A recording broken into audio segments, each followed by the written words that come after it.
하나님 말씀은 마가복음 10장 13절 16절 말씀을 봉독해 드리도록 하겠습니다. 사람들이 예수께서 만져주심을 바라고 어린아이들을 데리고 오매 제자들이 꾸짖거늘 예수께서 보시고 노하시어 이르시되 어린아이들이 내게 오는 것을 용납하고 금하지 말라. 하나님의 나라가 이런 자의 것이니라.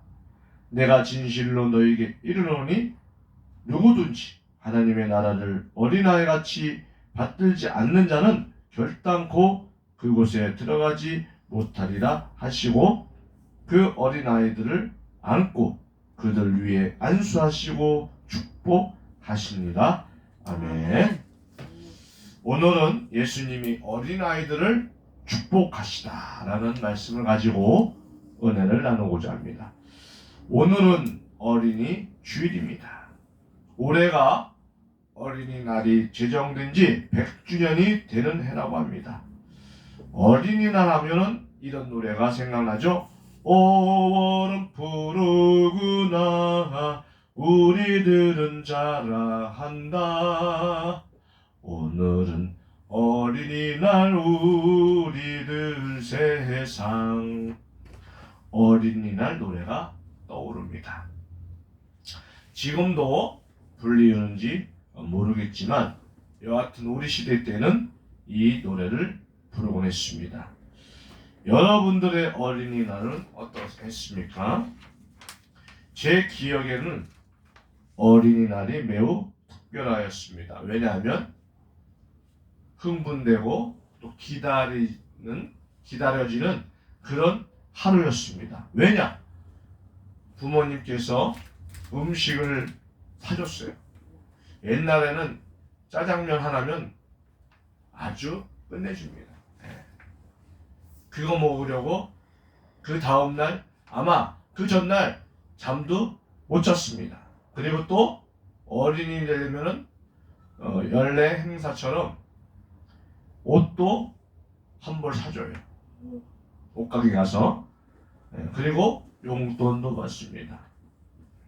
제가 3남매가 있는데 우리 3남매도 어렸을 때 어린이날 되면 이런 놀이공원을 갑니다.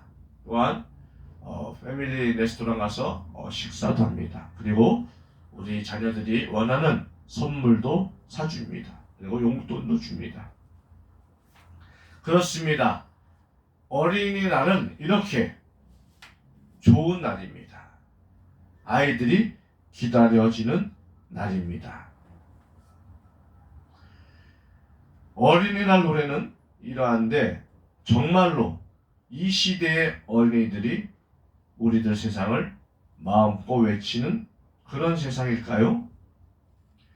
외국 야구 경기를 보면 파울볼이나 홈런볼이 관중석으로 넘어가면 그 볼을 잡는 어른들은 여지없이 주변에 있는 어린이들에게 그 공을 건네줍니다. 어린이들을 먼저 생각하고 배려하는 문화를 보면 아직도 그래도 살만한 세상이 아닌가 생각이 듭니다. 자, 예수님 시대의 어린이들은 그럼 어떤 대우를 받았을까요? 무려 2000년 전의 시대를 살펴봐야 합니다. 오병이어의 기적에서 5,000명이라는 숫자는 남성 어른 숫자만 그렇다는 것이고 여자와 어린 아이들은 아예 대상에서 빠져 있습니다. 이렇듯 예수님 당시에 여자와 어린 아이는 사람의 숫자에 포함시키지 않을 만큼 하찮은 존재로 여겼습니다. 어딜 가나 그저 그림자 같은 존재들이었고 출입이나 왕래도 자유롭지 못했습니다. 예수님 시대보다 약 1500년 정도를 더 거슬러 올라가 보면 출애굽 당시에 숫자를 셀 때도 장정만 60만 명이었다고 했습니다.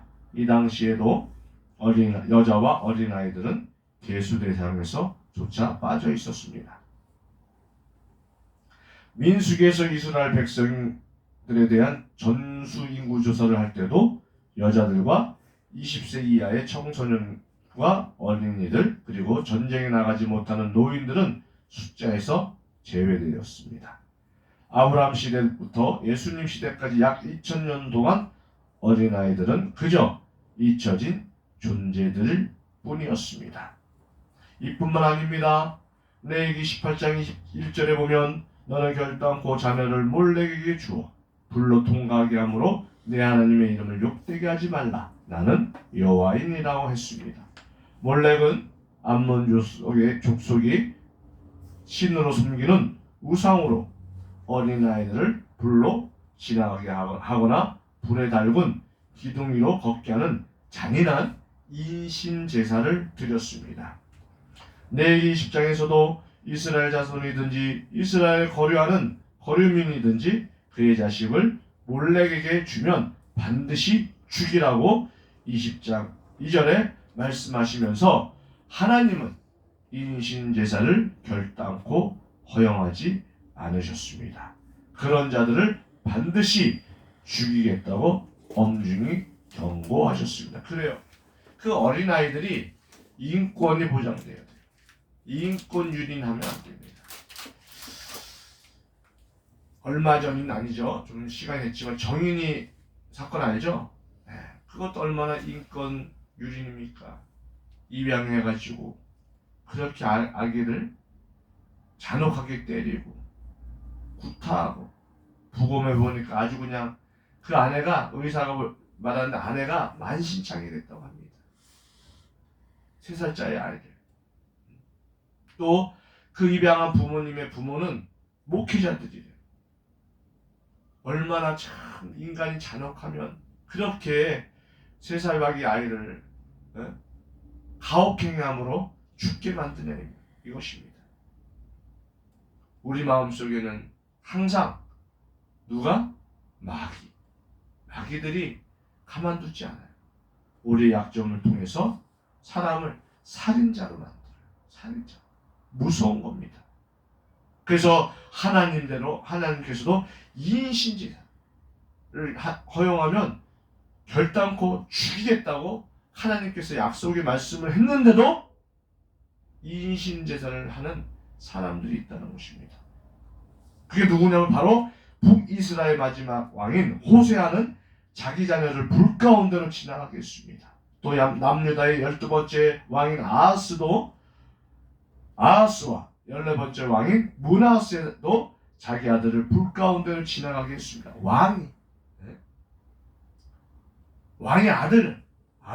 자기 아들을 불 가운데로 인신제에서 지나가. 왜? 자기 이익을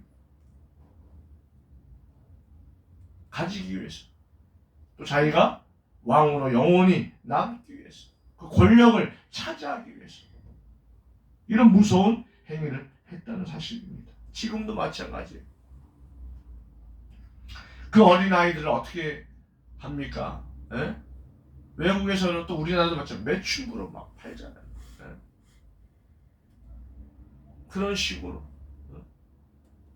사람들을 통해서, 아이들을 통해서, 수입을 통해서 살아가는 사람들이 얼마나 많습니까? 외국인들의 팔아먹고 매매하고 인신매매, 그런 일들이 얼마나 많이 자행되고 있습니까? 이 나라에서. 하나님은 그렇게 하지 말라고 했는데도 인간들은 하는 거에 잔혹스럽게.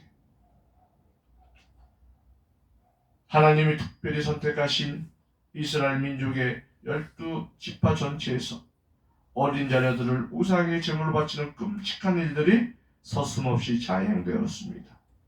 어린이들이 불에 던져지는 제물이 될 정도이니 어린이들에 대한 인식이나 대우가 어떠했는지 짐작하실 수 있습니다.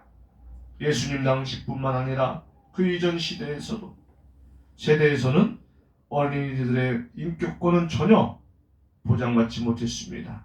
여성들도 거의 마찬가지였습니다.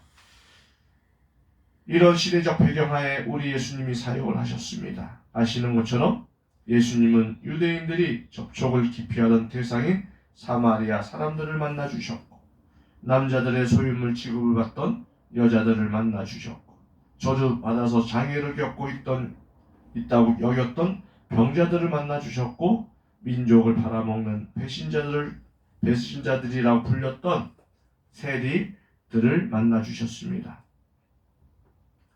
예수님은 내가 의인을 부르러 온 것이 아니라 아니요 죄인을 부르러 왔나라고 말씀하시면서 소외된 자들을 일부러 찾아다니셨습니다.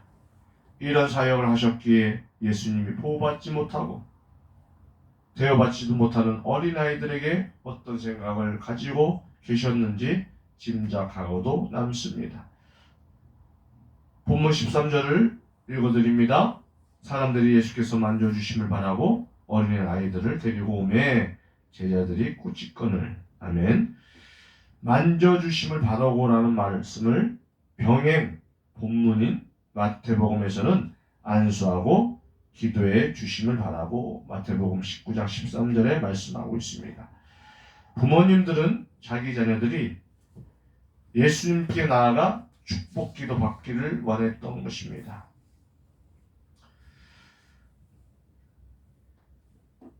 부모가 되어서 아이들에게 최고로 해줄 수 있는 역할이 있다면 예수님께 데리고 나가는 것입니다. 우리 자녀들을 예수님 앞으로 매일같이 데리고 나아가셔야 합니다. 어루만져 주시도록 축복해 주시도록 내 자녀를 예수님께 올려드려야 합니다.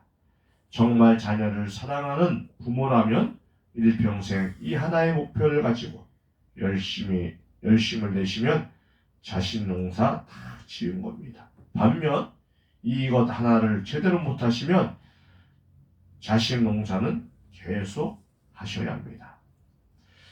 제가 전에 우리 삼남매가 어렸을 때 바울의 기도를 이용하여 잠자고 있는 아이들에게 축복 기도를 해주었습니다.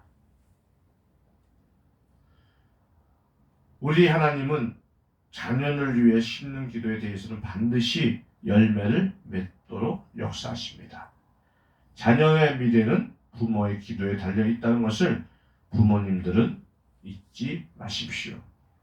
우리 자녀들을 예수님과 만나도록 안내해 줘야겠다는 열심은 좀 극성스러워도 됩니다.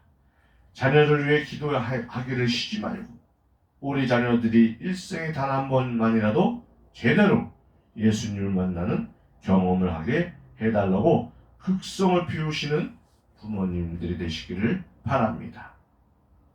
우리